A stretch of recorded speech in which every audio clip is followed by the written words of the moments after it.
इस कार्यक्रम के पुण्यार्चक हैं वंडर सीमेंट, फर्क नजर आएगा। Shri SP Jain, Shrimati Meena Jain, Shri Satyen Jain, Shrimati Shraddha Jain. Firm pride group, SP capital financing limited, Mumbai. भगवान पार्श्वनाथ धाम ट्रस्ट। भगवान पार्श्वनाथ धाम ट्रस्ट के अंतर्गत बनने वाले माता पद्मावती के मंदिर के भव्य निर्माण में अपनी चंचला लक्ष्मी का उपयोग कर महान पुण्य का अर्जन करें।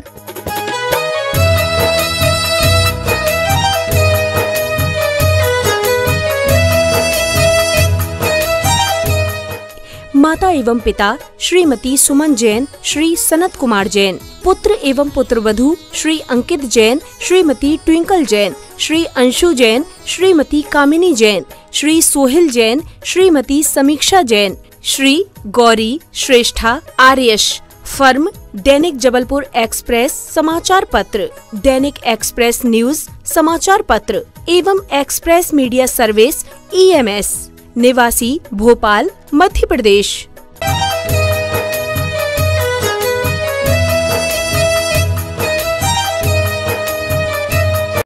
अहिंसा परमो धर्म की, महावीर भगवान की प्रातः स्मरणे परम पूजाचार्य गुरुवर श्री विद्यासागर जी मुनि महाराज की जय।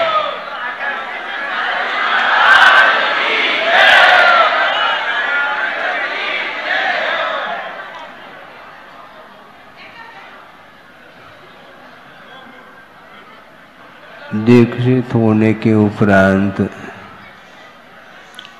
आचार्य ज्ञान सागर महाराज के दर्शन नहीं हुए, किंतु दीक्षा के पूर्व गुरुदेव की जब दीक्षा हुई, लगभग उसके 20 दिन के उपरांत अजमेर जाना हुआ और वहाँ पर उनके दर्शन हुए। उस समय शरीर की अपेक्षा से उम्र बहुत छोटी थी। मैं इसलिए कह रहा हूँ कि आत्मा की कोई उम्र नहीं हुआ करती। लगभग 10 साल की उम्र हो गई इस शरीर की। उस समय आचार्य ज्ञान सागर महाराज जी के और गुरुदेव के दर्शन हुए। उसके उपरांत लगभग 1 महीना 1.25 महीना तक वहाँ पर रुकना हुआ। भाषा तो बिल्कुल आती नहीं थी। कन्नड़ भाषा भाषी एजुकेशन मराठी में चल रहा था और उस समय भी सेठ साहब की नशिया में आचार्य ज्ञान साहब महाराज जी के और गुरुदेव के प्रवचन होते थे। सभा में जाकर के मैं भी बैठता था। वह प्रांगण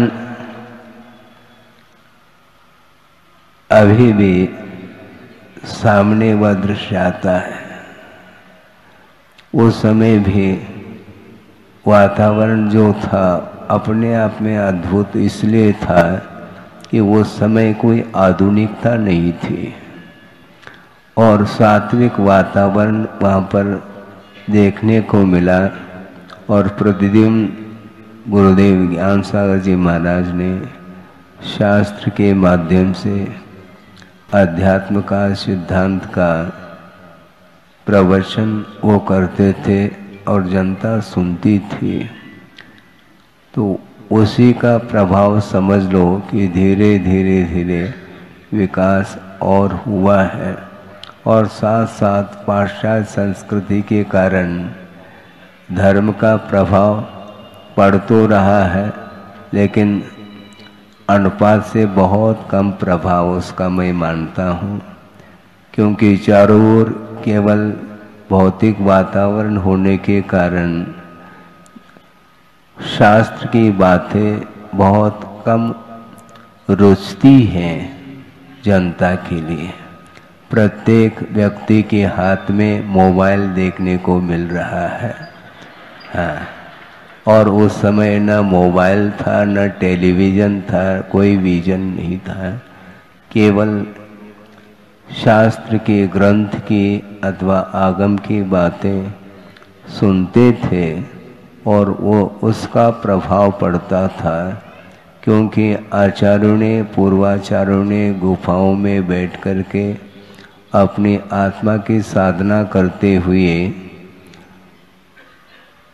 आगे आने वाली जो पीढ़ी है, भव्य मुमुक्षु जीव, उनके लिए भी आगम का बोध प्राप्त हो, इस उद्देश्य को लेकर के उन्होंने संस्कृत प्राकृत में आगम की रचना की है और बहुत बड़ा उपकार उन्होंने किया है।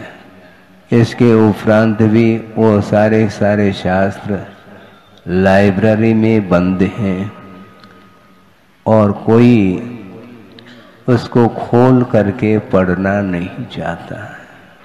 पढ़ते हैं आप लोग? नहीं पढ़ते। पर आज अजमेर चलो कह रहे हैं आप। अजमेर जाने की बात मत करो। वहाँ पर जो अलमारी में, जो लाइब्रेरी में ग्रंथ हैं, सिद्धांत पर ग्रंथ भी हैं, अध्यात्म परक भी हैं, चारों अनुयोगों में विभाजित व आगम अभी भी सुरक्षित है। इसके उपरांत भी 10-15 मिनट बैठ करके खोल करके उसमें क्या लिखा हुआ है, इसको आस्था के साथ पढ़ने की रुचि जागृत नहीं होती है। और भावना तो आपकी अच्छी है, अजमेर चलो। हाँ, चलने में कोई बाधा तो नहीं है हमें, क्योंकि चाहे वह दूर हो चाहे पास हो, ये अलग विषय है, किंतु प्यास बनी है, ये बहुत अच्छा लक्षण समझता हूँ। क्योंकि जब तक भूख और प्यास बनी नहीं रहेगी तब तक जो है ना, परोसना भी कठिन सिद्ध होता है। हाँ, परोसने के लिए तो गुरुदेव ने, मुझे जहाँ तक ध्यान है कि आचार्य महाराज के प्रवचन अपने चातुर्मास अजमेर में जहाँ तक 3 चातुर्मास हुए हैं, लगातार 2 ही 68 और 69, उसके बाद एक और भी चातुर्मास हुआ बताते हैं। और उसके इर्द गिर्द नशरियाबाद, ब्यावर, किशनगढ़, भीलवाड़ा आदि आदि आसपास के जो गांव हैं, वहाँ पर भी उनका प्रवास रहा है और अच्छे ढंग से प्रभावना उस समय हुई है।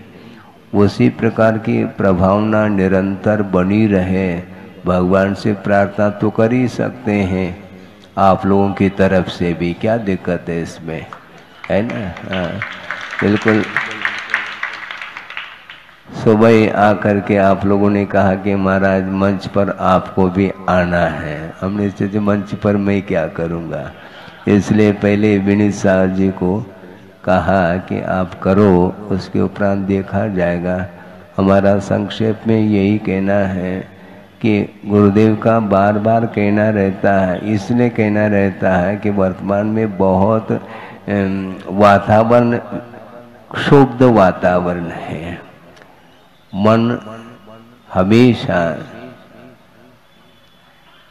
जहाँ केंद्रित होना चाहिए वहाँ पर केंद्रित नहीं होता है, और नहीं जाना चाहिए वहीं पर बार बार मन जाता है। यह उसकी वह प्रकृति है, ये मन का एक तासीर है, वो हमेशा वहीं पर जाता है जहाँ पर जिसकी रुचि है। इसलिए रुचि के अनुरूप कार्य नहीं होना चाहिए, रुचि से कार्य होना चाहिए। रुचि के अनुरूप नहीं, रुचिवत नहीं, विधिवत कार्य करो, मन से करो, मन की बात मत करो, मन से करो। आप धर्म की आराधना बड़ी आस्था के साथ, श्रद्धा के साथ, अभी मैं सुन रहा था, श्रद्धा की बात कर रहे थे विनीत सागर जी महाराज, क्योंकि बिना श्रद्धा के कोई कार्य होता नहीं, चाहे परलोक अपने लौकिक क्षेत्र संबंधी हो अथवा परमार्थ संबंधी हो। प्रत्येक क्षेत्र में आस्था की, विश्वास की बड़ी आवश्यकता होती है। उसी प्रकार यद्यपि साक्षात प्रभु का हम और आप दर्शन नहीं कर सकते या अलग वस्तु, किंतु आप लोगों के द्वारा जो निर्मित जिनालय हैं उनमें जिन बिंब स्थापित किए हैं, उन जिन बिंबों की आराधना निरंतर आप करते रहें तो निश्चित रूप से आपका यदि उपयोग लगा रहेगा तो आप कहीं भी रहें, अजमेर में रहो अथवा अन्यत्र रहो। क्योंकि बार बार मैं इसलिए कहता हूँ कि क्षेत्र विशेष के प्रति जो लगाव है वो भी ठीक नहीं माना जाता है। क्योंकि कहीं भी रहो किंतु प्रभु को भूलना नहीं चाहिए। आप कहीं भी रहिए, हमें कोई आग्रह नहीं कि वहीं पर, किंतु आप वहाँ पर रह करके निरंतर वहीं पर आपका जीवन यापन होता चला जा रहा है, इसलिए उसके प्रति जो आकर्षण है वो छूटता नहीं है। इसलिए आप लोग हमारे लिए भी बार बार आग्रह करते हैं कि महाराज अजमेर चलो, और मान लो अजमेर पहुंच गए तो उसके बाद केसरगंज महाराज ये और आ जाता है, नया बाजार है, बहुत सारे बाजार हैं वहाँ पर, हाँ सब देखा हुआ है। हाँ जिन शासन है, बिल्कुल अच्छा है। प्रभावना इसी प्रकार निरंतर होती रहे तो निश्चित रूप से वर्तमान में जो भी परिवार में छोटे छोटे बालक हैं, बालिकाएं हैं, उनके ऊपर भी धार्मिक संस्कार आप लोगों के माध्यम से पड़ता रहे। क्योंकि आधुनिक जो वातावरण है उससे बचाना बहुत आवश्यक है, और ये सारा दायित्व आप लोगों का है। आप लोग यदि मान लो वातावरण को धार्मिक निर्मित नहीं करेंगे तो बच्चों के लिए बहुत कठिनाई जाएगी। आप कहीं भी पढ़ने के लिए इत्यादि के लिए भेज देते हैं, किंतु चले तो जाते हैं वो, किंतु बच्चा पढ़ रहा है क्या नहीं पढ़ रहा है इसके बारे में सोचना बहुत कठिन हो गया है। अनुशासन लगभग समाप्ति को है, क्योंकि माता पिता स्वयं बच्चों से डरने लगे। ये विपरीत मतलब वातावरण इसी को बोलते हैं, डिसिप्लिन बिल्कुल नहीं है। इसलिए अनुशासित हो करके आप इस युग को ले जाएंगे तो निश्चित रूप से और जो शेष जीवन अपना है वर्तमान का, यह धर्म के साथ व्यतीत हो, यही प्रभु से प्रार्थना की जा सकती है। इतना ही पर्याप्त में समझता हूँ। अहिंसा परमो धर्म की जय। ओंकाराय नमो नमः। अविरल शब्द गणुग प्रक्षालित सकल भूतल कलंका मुनि विरूपाशुद्ध तीर्था सरस्वती रत्नो दुरितम अज्ञान तिमिरांधानां ज्ञानांजन शलाकया चक्षुरुन्मीलितं येन तस्मै श्री गुरुवे नमः। परम गुरुभ्यो नमः। परंपराचार्य गुरुभ्यो नमः। सकल कलश विध्वंसकं श्रेयसां परिवर्धकं धर्म संबंधकं भव्य जीव मन प्रतिबोधकारकमिदं शास्त्रं श्री कार्तिकेयान प्रेक्षा नामधेयम्। अस्य मूल ग्रंथकर्तार श्री सर्वज्ञ देवाः तदुत्तर ग्रंथकर्तार श्री गणधर देवाः प्रतिगणधर देवाः तेषां वचोनुसारमासाद्य श्रीमद् आचार्य प्रवर श्री कार्तिकेय देवैर्विरचितं मंगलम भगवान वीरो मंगलम गौतमो वने मंगलम कुंदकुंदाद्यो जैन धर्मोस्तु मंगलम सर्वमंगल मांगल्यम सर्वकल्याणकारकं प्रधानं सर्वधर्माणां जैनं जयतु शासनम्। कोटि शतं द्वादशैव कोटो लक्षाणि शेतेस्त्रिकानि चैव पंचाशदष्टोच सहस्रसंख्यमेतत्श्रुतं पंचपदं नमामि। अर्हन्तभासयत्तं गणहरदेवे गन्तियं सम्मं प्रणमामि भद्रजुत्तो सुदनान् महोवहिं शिरसा इच्छामि बंते सुधभक्ति कावसो को दसालोचे अंग वंग पैनय पाउडय परियम सुत्त परमाण वोग पूगय चूलिया केव सुत्तय थुदम कायम सैनिच कल मंचे में पूजयमि वन्दामि नमंसामि दुःखखौ कमखौ भोविलाओ सुवै गमनम समाय मरणम जनगुण संपत्ति ऊदमध्यं तिहुवन तिलयम देवम वंदित्वा तिहुवनिंद परिपूज्यम ओछं अनुपेहावो भवीय जनानंद जननेवो।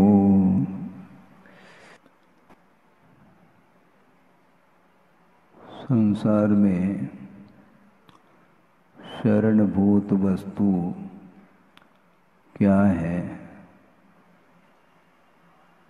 इसको समझने की बड़ी आवश्यकता है। आत्मा ही एकमात्र शरण लेने योग्य है।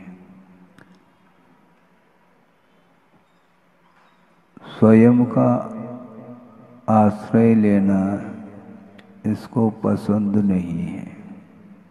हमेशा पर वस्तु के साथ संबंध रखता है तो इसको आनंद का अनुभव होता है।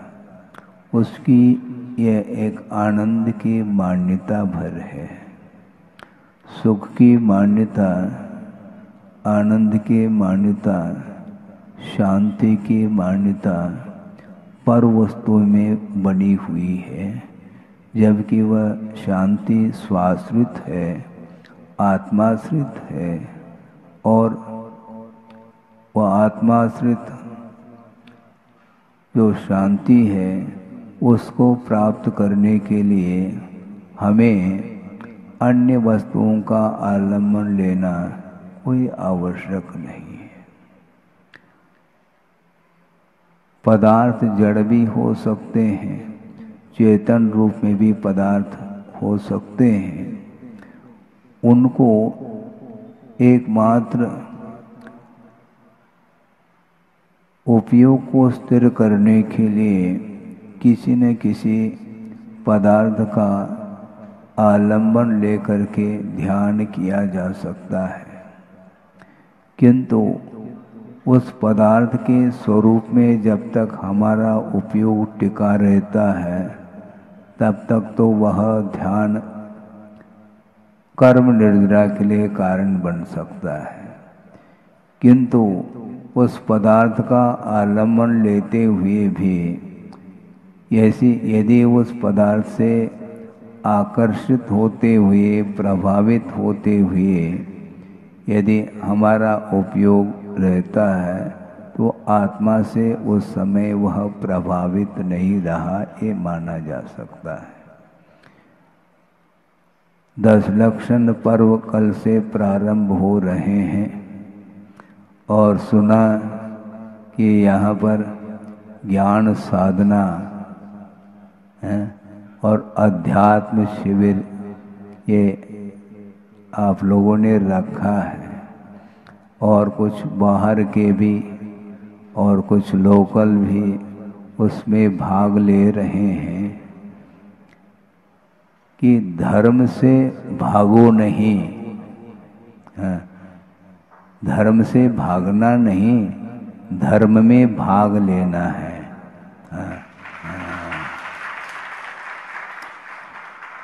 भाग लेने में और भागने में बड़ा अंतर है।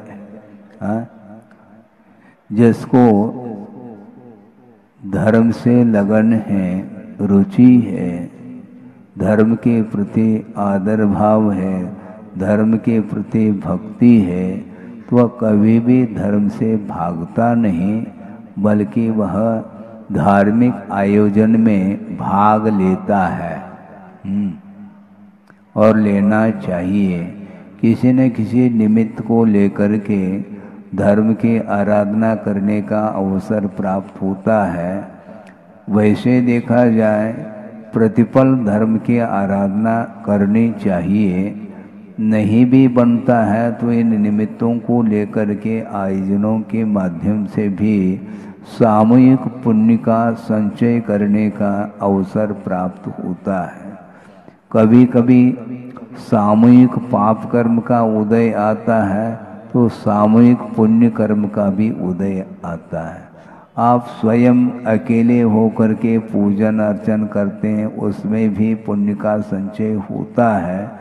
किंतु विशिष्ट जो आयोजन होते हैं, विधान हैं, पंचकल्याणक हैं आदि आदि, इनके माध्यम से सामूहिक रूप से धर्म साधन करने के लिए वह अवसर प्राप्त होता है। इस प्रकार के आयोजनों के माध्यम से जो छोटे छोटे जो बालक हैं उनके ऊपर भी संस्कार पड़ जाते हैं। बच्चे बोल नहीं पाते हैं किंतु उस वातावरण में वो पलते हैं, निश्चित रूप से उसका भी मन आनंदित हो उठता है। वो कह नहीं पाएंगे कि धर्म का क्या स्वरूप होता है, कह नहीं पाते, किंतु पूजन, अभिषेक, प्रवचन आदि आदि ये जो वातावरण निर्मित होता है उसका अपने आप में एक अलग ही प्रभाव आत्मा के ऊपर पड़ता है। और जो संस्कारित आत्मा होती है उसके ऊपर तो जल्दी पड़ जाता है, किंतु अनादिकालीन वैश्विक संस्कार होने के कारण संस्कार जल्दी पढ़ भी सकते और नहीं भी पढ़ सकते हैं। किंतु अपने को पुरुषार्थ करना है, बिना पुरुषार्थ के कोई भी कार्य हासिल नहीं होता है। कोई विद्यार्थी है तो वह विद्याध्ययन करने के लिए वह भी कहाँ पर जाता है, जहाँ पर विद्या प्राप्त होती है उसके पास चला जाता है। और छोटा सा बालक है, उसकी भी कुछ इच्छा होती है, वो कहाँ पर पहुँचता है, पिताजी के पास नहीं पहुँचता है, क्योंकि पिताजी के पास कुछ मिलना नहीं है। वो माँ के पास ही पहुँच जाता है और वहाँ पर वह इच्छित वस्तु उसको प्राप्त हो जाती है। कोई रुग्ण है तो वह वैद्य डॉक्टरों के पास चला जाता है। इसी प्रकार अपने को भव समुद्र से पार होना है तो पार होने के लिए जो साधन है उसका आलम्बन लिया जाता है। नदी है और भी समुद्र है, इसको पार करने के लिए जहाज आदि की आवश्यकता पड़ती है। और मान लो कोई तैराक है तो तैर करके भी नदी आदि को पार कर जाता है, किंतु जिसके अंदर तैरने की क्षमता नहीं है और पार तो होना है, तो पार होने के लिए वह आलम्बन ले लेता है। किसका आलम्बन लेता है वो? नाव नहीं है तो है, पार तो होना है, आर पार है, पार तो होना है, एक तट से दूसरे तट तक जाना है।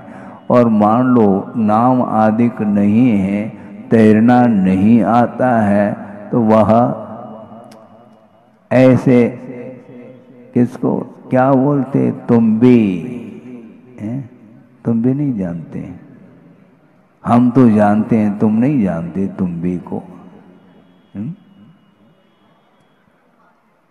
लौकी है लेकिन वह सूखी हुई है लौकी, उसके अंदर अब आर्द्रता नहीं है और वह जल में वह लौकी डूब नहीं सकती। और उसको यदि बांध ले कमर में तो वह स्वयं भी नहीं डूबती और उसके सहारे जो चलता है उसको भी नहीं डुबोती है। तो उसी प्रकार भव समुद्र से पार होना चाहते हैं तो शिविर में भाग ले बस। यहाँ पर आने के पहले ही थोड़े बहुत इशारा किया था कि महाराज शिविर के ऊपर भी बोलो। भैया शिविर तो कल से लगना है, आज क्या लगना है? महाराज भूमिका है तो भूमिका क्या, जिनकी भावना है और उनके लिए आप लोगों ने अच्छे ढंग से 10 दिन का प्रबंध किया है, प्रबंधकारिणी कमेटी है और उसके माध्यम से उन सभी लोगों का प्रबंध हो चुका है। निश्चिंत होकर के अब वो 10 दिन धर्म की आराधना करेंगे। उनके लिए आप लोगों ने जो प्रबंध किया है, उनकी व्यवस्था की है, उसके माध्यम से जो व्यवस्थापक है वो शिविर में नहीं भी बैठेंगे तो भी क्या, जो शिविर में नहीं भी बैठते हैं तब भी शिविर का जो आनंद है उसको मिलेगा। क्योंकि परोपकार की दृष्टि से जो धर्म साधन करना चाहता है उसके लिए जो सहयोग प्रदान करता है वह भी धर्म ध्यान ही कर रहा होता है। धर्म ध्यान करने के बहुत सारे साधन होते हैं। मान लो डॉक्टर है, वो भी धर्म साधन ही कर रहा है, क्योंकि जो रुग्ण है, बीमार है, उसके रोग को दूर करने के लिए वह तत्पर है और उसके माध्यम से रोग यदि दूर हो जाता है तो वह धर्म ध्यान करता है, तो उसको धर्म ध्यान करने के लिए वह सहयोग दे रहा है। इस प्रकार एक दूसरे के प्रति परोपकार की भावना रखते हुए धर्म साधन करने के लिए जो भी योगदान दिया जाता है उसके माध्यम से भी धर्म ध्यान ही होता है। ऐसा इसका संक्षेप से आशय है। और कल जो भी एक धर्म के ऊपर व्याख्यान भी होगा और मध्याह्न में तत्पर सूत्र का पाठ भी होगा 10 अध्याय का, और उसके पश्चात एक अध्याय के ऊपर अर्थ सहित व्याख्यान भी होगा। और इसके साथ साथ हमने सुना है कि 3 क्लास और लेंगे महाराज लोग, विनीत सागर जी भी, प्रचल सागर जी और चंद्र प्रभ सागर जी भी भिन्न भिन्न विषय को लेकर के व्याख्यान वो भी करेंगे। कुल मिला करके दिन भर आपका धर्म ध्यान के साथ ही समय व्यतीत होगा। ये 10 लक्षण धर्म साल में कितने बार आते हैं? 3 बार आते हैं। उसमें प्रचलन में ये भाद्रपद में जो 10 लक्षण पर्व आता है या प्रसिद्धि को प्राप्त है, बाकी और अष्टानिका आदिक में आ जाते हैं। तो इस प्रकार ये 3 बार तो आते हैं, बल्कि यूं कहना चाहिए जब आप धर्म को स्मरण में लाओ तब वह पर्व माना जाएगा। पर्व है क्या वस्तुतः? आते हैं चले जाते हैं, एकमात्र तिथि की अपेक्षा से यह व्यवहार से माना जाता है। किंतु धर्म साधना करने वाला जो व्यक्ति होता है वह हमेशा सारा समय वह धर्म के लिए देता है, क्योंकि धर्म के लिए ही जीवन जिया जाता है। जीने के लिए धर्म नहीं, धर्म के लिए जीना है। यदि धर्म नहीं आता है जीवन में, वह जीवन अपने आप में उसका कोई भी मूल्य नहीं होता है। इसलिए धर्म साधन करने के लिए योग्य पर्याय ये आप लोगों को मिली है, और ये मनुष्य पर्याय जो मिली है यह दुर्लभतम वस्तु है, ऐसा कहा है। पूजपा स्वामी ने एक प्रसंग दिया है, दुर्लभ भावना के प्रसंग में उन्होंने ये कहा कि मनुष्य पर्याय एक बार मिली और अवसान को प्राप्त हो गया, मान लो दोबारा मनुष्य पर्याय मिलने के लिए बहुत कठिनाई से वह मिल पाती, बहुत दुर्लभतम वह पर्याय मानी जाती है। उन्होंने उदाहरण ये दिया है कि एक मान लो एक विशाल वृक्ष है, कोई भी वृक्ष ले लो, और वह हरा भरा है, अनगिनत उसमें पत्ते हैं, फूल फल आदि लगे हैं, वह विशाल वृक्ष मान लो किसी भी निमित्त से वह अग्नि के कारण वह वृक्ष भस्म हो गया मान लो, तो वो उस वृक्ष में जितने फूल फल पत्ते आदि आदि थे वो सारे सारे राख राख हो गया। अब वो जो परमाणु थे वो सारे सारे परमाणु कालांतर में उसी वृक्ष के रूप में परिवर्तित हो जाए, उतने ही फूल फल पत्ते टहनी शाखा उपशाखा आदि आदि के रूप में उसी कलर आदि को लेकर के वर्ण आदि को लेकर के उसी आकार को लेकर के वह पुनः वृक्ष का रूप ले लेता है। वह जिस प्रकार दुर्लभतम है उससे भी दुर्लभ एक बार मनुष्य पर्याय का अवसान हो जाता है, पुनः उस मनुष्य पर्याय को प्राप्त करना अति दुर्लभ माना गया है। इत्तज दुर्लभ रूपाम बोधिम लब्ध्वा यदि प्रमादी स्यात् संसृत भीमा रण्ये भ्रमति वराको नरः सुचिरम। इस प्रकार एक पंक्ति आती है, श्लोक आता है आगम में।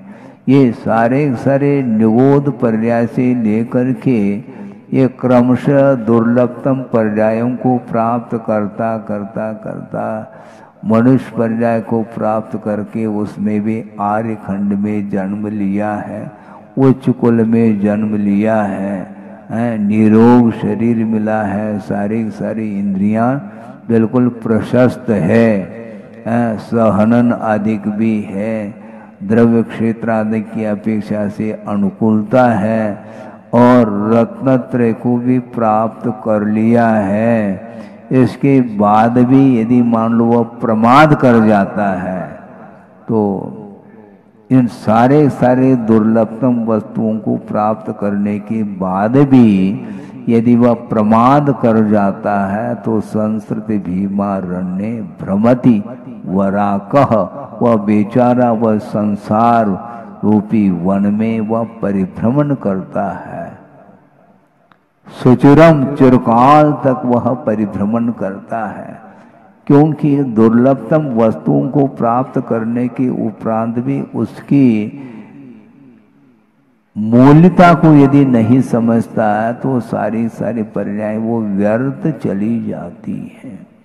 बहुत अच्छा एक गंभीर विषय मिलता है आगम में, वह ये है कि संसारी प्राणी ने अतीत में निर्ग्रंथ अवस्था को भी अनंत बार प्राप्त कर लिया है।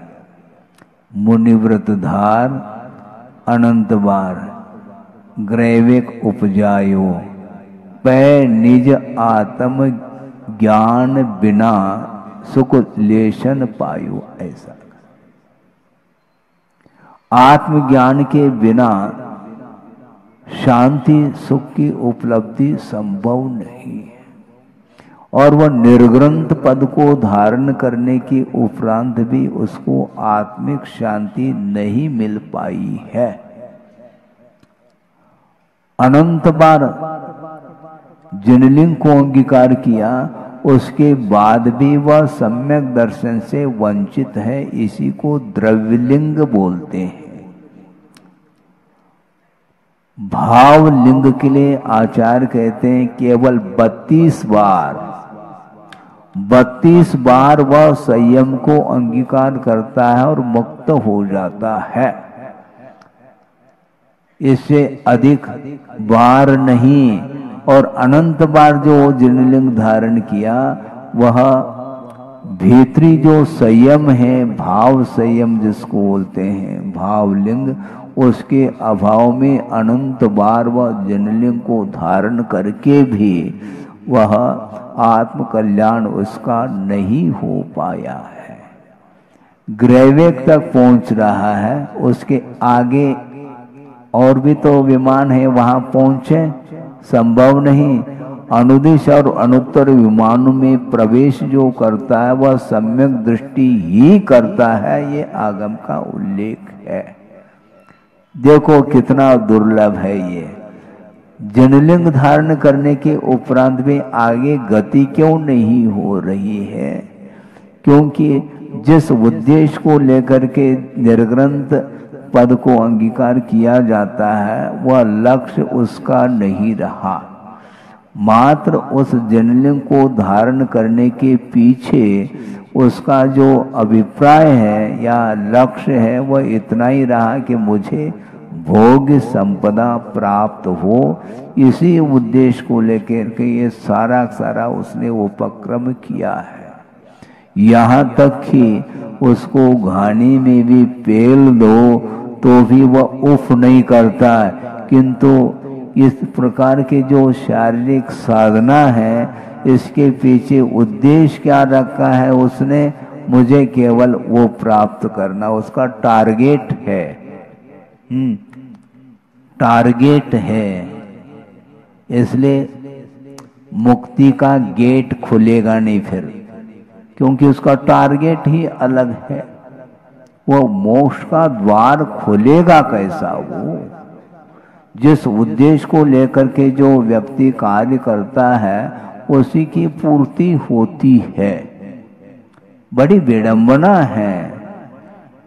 गुरुदेव ने एक बार ये कहा था कि मान लो किसी ने किसी व्यक्ति को भोजन के लिए निमंत्रण दे दिया, ठीक है, और पहले से उसने उस व्यक्ति से पूछा कि भाई साहब आपको क्या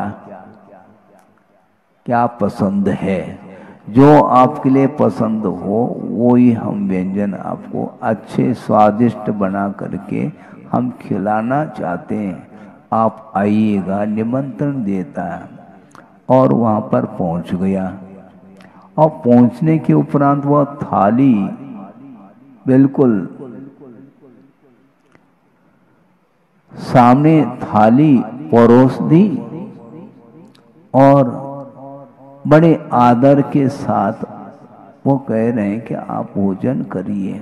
उस समय यदि मान लो वह दीनहीनता के साथ, दयनीय वृत्ति के साथ ये कह दे कि मुझे एक लोटा पानी दे दो, अच्छा माना जाएगा क्या?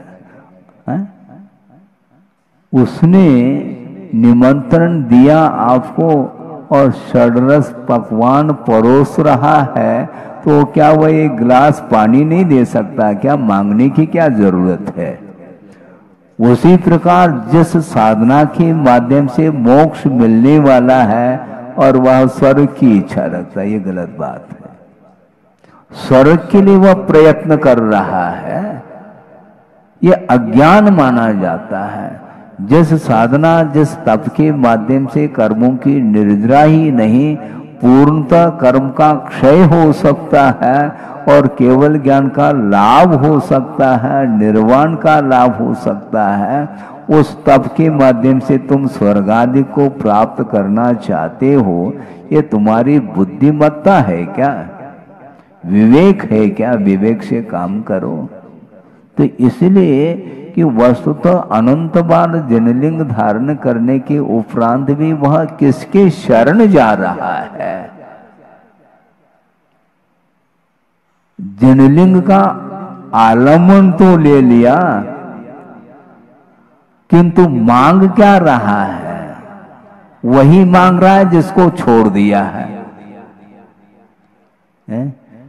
जिसको छोड़ा है उसी को प्राप्त करना चाहते हो तो वह त्याग उत्तम त्याग की कोटि में नहीं आ सकता।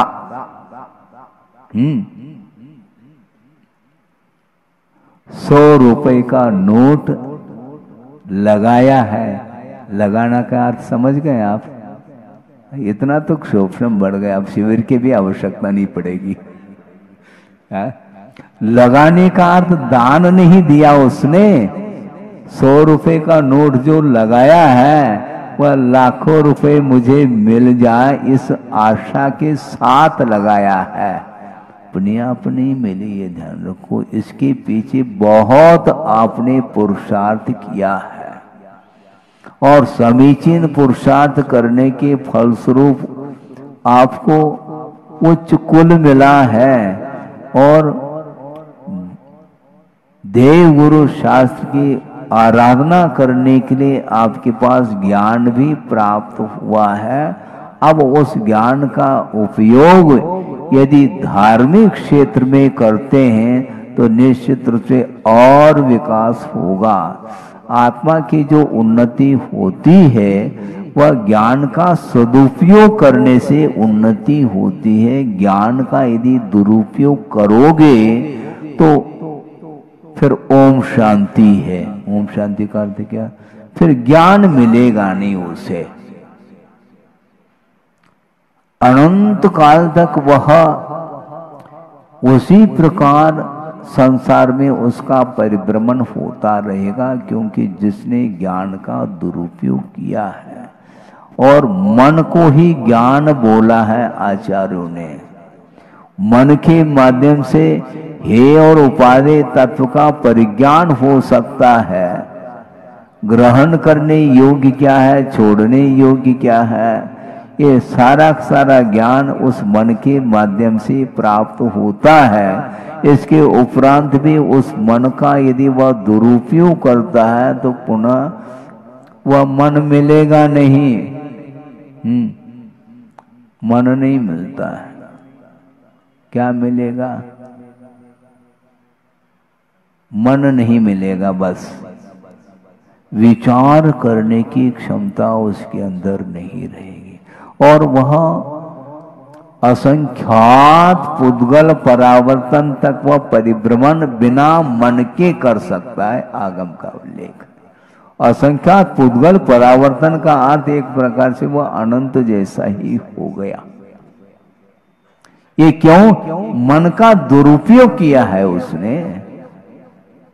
मन मिला है, उसका सदुपयोग करो। देव गुरु शास्त्र के स्वरूप का ज्ञान हो जाता है जिस मन के माध्यम से, और उसी मन के माध्यम से वह आध्यान के माध्यम से वह दुरुपयोग किया है ज्ञान का, मन का, प्रज्ञा का, उसी का प्रतिफल है। उसका संसार वह बढ़ता चला जा रहा, दीर्घ संसारी होता है। ये मतलब ऐसा लग रहा है हमें, ये डरावना जैसा लग रहा है। डरावना नहीं, यथार्थ सत्य है। ये आगम के ऊपर श्रद्धा रखोगे तो आपकी आंखें खुल सकती है, बाकी भगवान भी आपके आंखों को खोल नहीं पाएंगे। उनके पास अनंत शक्ति है, खोला क्यों नहीं है आपकी आंख को? आप अर्थात सभी आ गए उसमें, क्यों नहीं खोला उन्होंने? उनके पास क्षमता नहीं थी क्या? क्षमता तो उनके पास है, किंतु उस शक्ति का प्रयोग, उस ज्ञान का प्रयोग दूसरे के लिए किया नहीं जा सकता। यदि करते भी है तो निमित्त के रूप में ही उपस्थित हो सकते हैं। आपके अंदर यदि रुचि नहीं है वो कुछ भी नहीं कर पाएंगे। दुकान आपने खोल दिया, ठीक, यहाँ तक तो आपने बहुत पुरुषार्थ किया, किंतु ग्राहक जो है ना, आपके पुरुषार्थ से वह ग्रहण कर ले नहीं। उसको ग्रहण करना होगा तो ग्रहण करेगा, उसको कोई भी व्यक्ति बाध्य नहीं कर सकता है, आग्रह नहीं कर सकते आप। हठाग्रह तो और दूर की बात है, आप कर ही नहीं सकते, क्योंकि उसके भीतर यदि इच्छा नहीं है ग्रहण करने की तो उसको हम जबरदस्ती नहीं कर सकते, जोर नहीं दे सकते हैं। वो जोर देने से वो ये सोचता कि महाराज आप हमारे पीछे क्यों पड़े हैं, और कोई नहीं है क्या? भैया हम नहीं पढ़ रहे हैं, ध्यान रखो। आपको लग रहा है हम किसी के पीछे नहीं, हम अपने पीछे पड़े हैं। हाँ,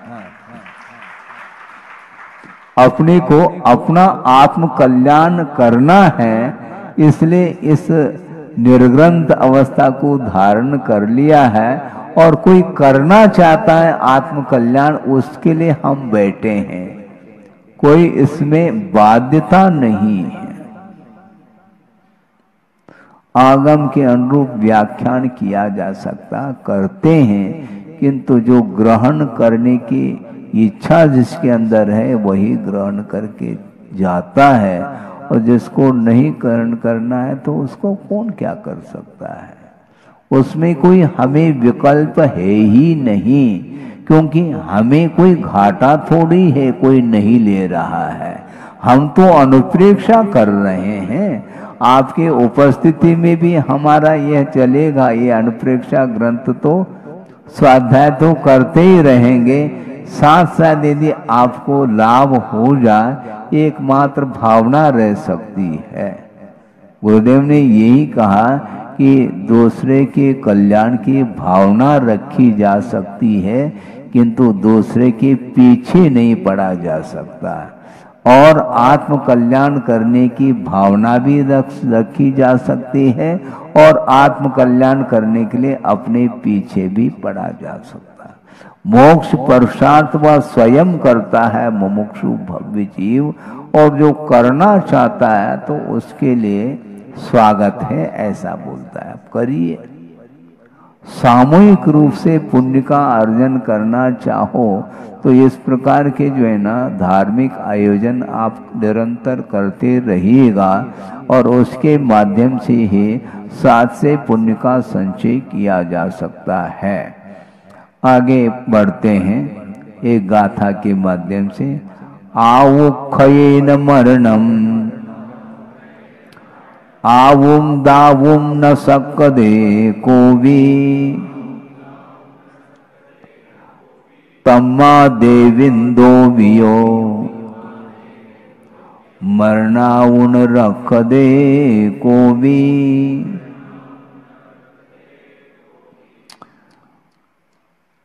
आयु के क्षय के द्वारा मरण होता है, और आयु को देना शक्य नहीं।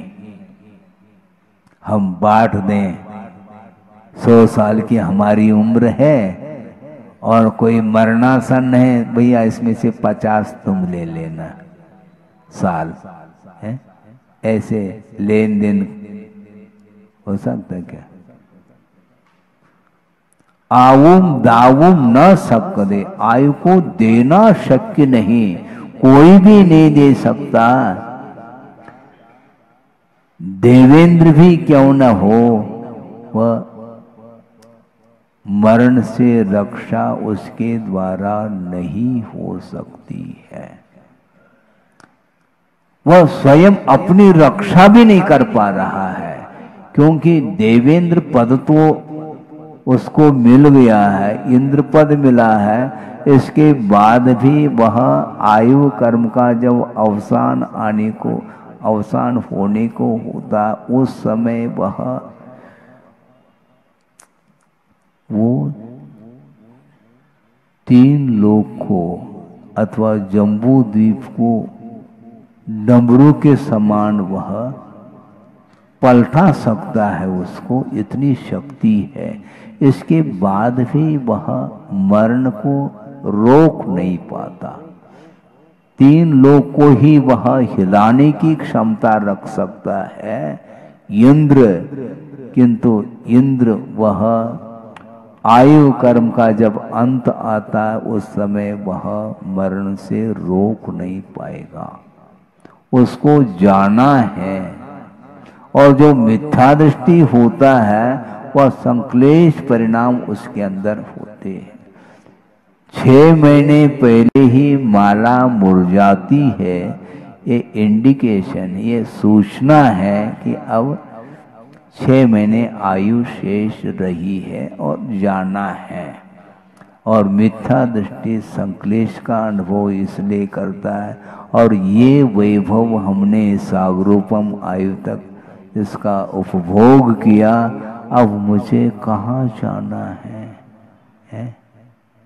चै थावर तन धर्यो, यो परिवर्तन पूरे करो। वह एकेंद्रीय पर्याय को भी प्राप्त कर सकता है। कौन?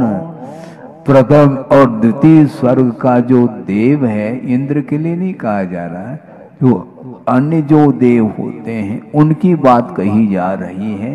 और मिथ्या दृष्टि देव है, वह संक्लेश के साथ वह मरण को प्राप्त कर रहा है, तेरेन चायु का बंद करता है और वह उसके साथ एकेंद्री का बंद करके वह पेड़ पौधे आदि में जा रहा है। आप छाया में बैठे हैं, पेड़ पौधे उसकी छाया में भी आप बैठ सकते हैं, लेकिन वो धूप में ही खड़ा है वृक्ष है। सोचो विचारो, कहां से आया? स्वर्ग से आया है और यहाँ पर ये अनंत दुख का अनुभव उसे करना पड़ता है। कोई पृथ्वी काय के रूप में, कोई जल काय के रूप में, अग्नि कायिक और वायु कायिक को वो प्राप्त नहीं करता और सूक्ष्म और साधारण पर्याय को प्राप्त नहीं करता, किंतु एकेंद्रीय पर्याय को प्राप्त कर रहा है। एकदम पतन हो गया, धीरे धीरे नहीं हुआ, एक साथ पतन हुआ।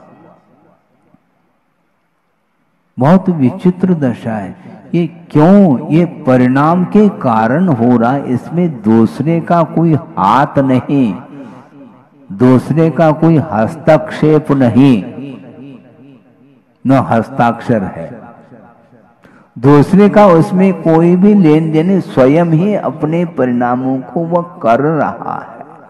जब सागरोपम आयु तक उपभोग किया है वैभव का, इसके बाद में तृप्ति नहीं है, इसके बाद में मुझे वह मिले संक्लेश के कारण वह एक इंद्रिय का बंद कर रहा है, एकदम पतन हो रहा है।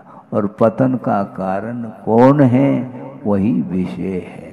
पंचेंद्रिय के विषय के कारण ही संसारी प्राणी का पतन हो रहा है और अनंत बार पतन हुआ है, इसके बाद भी विवेक जागृत नहीं हो रहा है।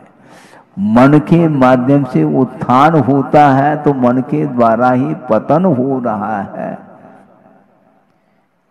मन भीगना चाहिए, नहीं भीगता।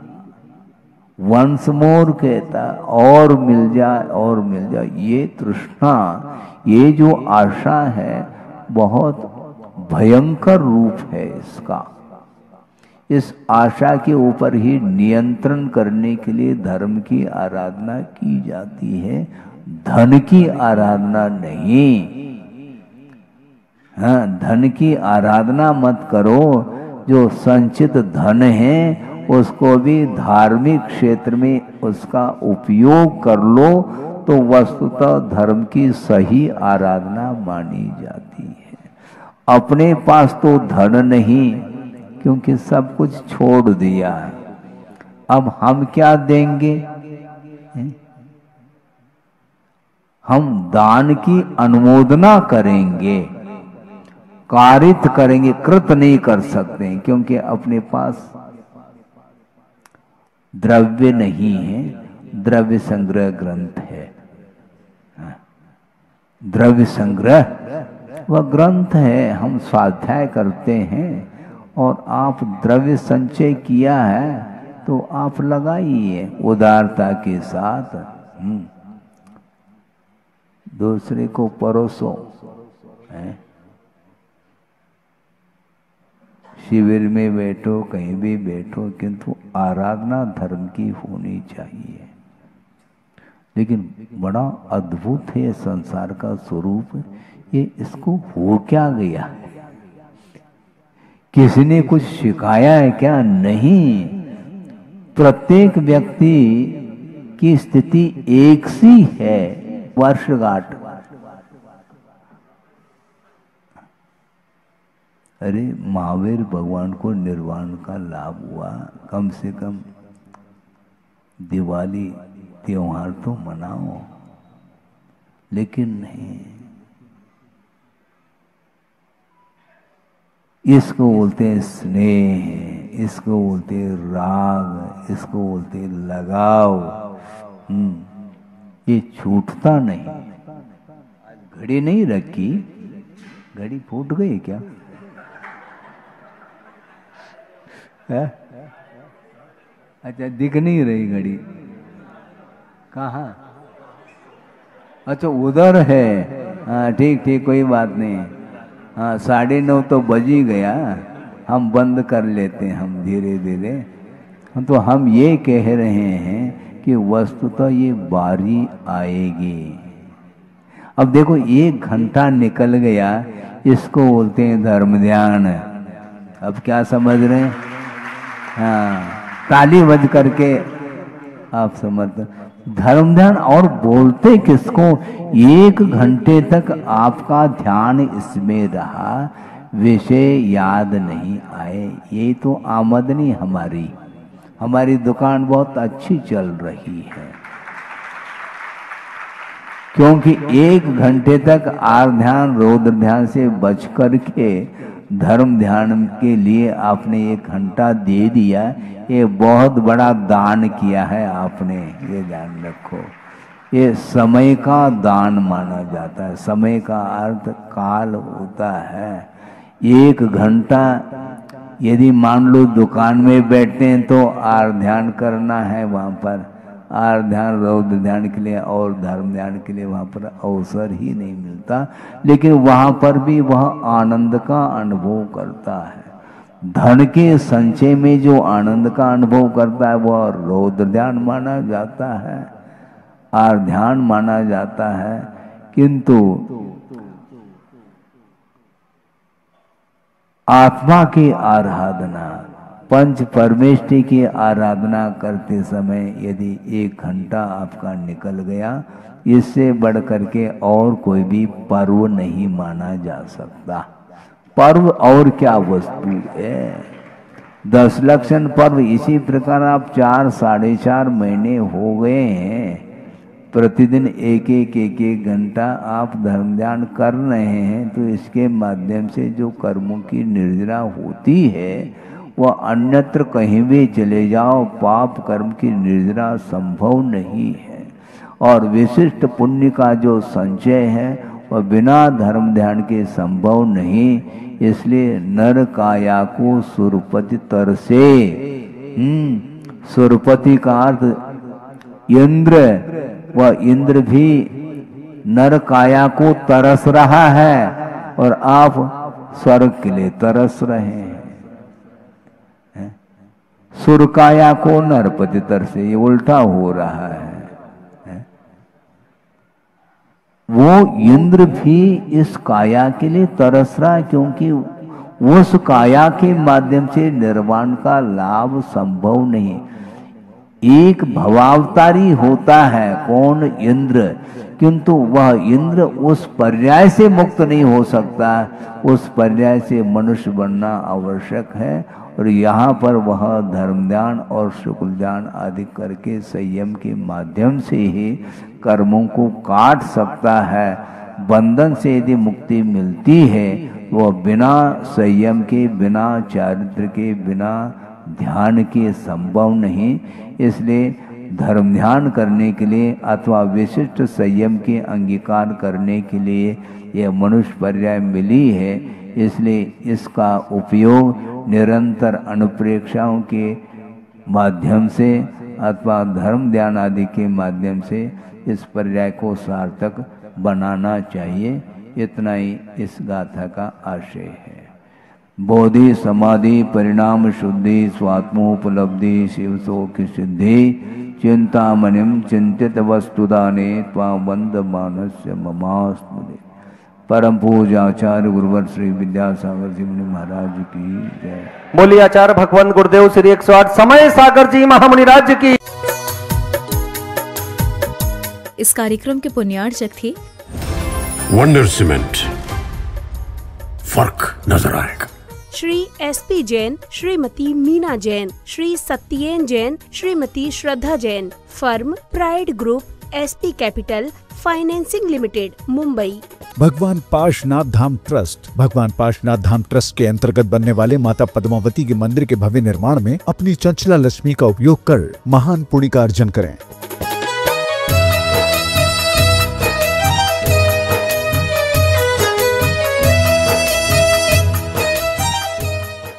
माता एवं पिता श्रीमती सुमन जैन, श्री सनत कुमार जैन। पुत्र एवं पुत्रवधू श्री अंकित जैन, श्रीमती ट्विंकल जैन, श्री अंशु जैन, श्रीमती कामिनी जैन, श्री सोहिल जैन, श्रीमती समीक्षा जैन, श्री गौरी श्रेष्ठा आर्यश। फर्म दैनिक जबलपुर एक्सप्रेस समाचार पत्र, दैनिक एक्सप्रेस न्यूज समाचार पत्र एवं एक्सप्रेस मीडिया सर्विस EMS। निवासी भोपाल, मध्य प्रदेश।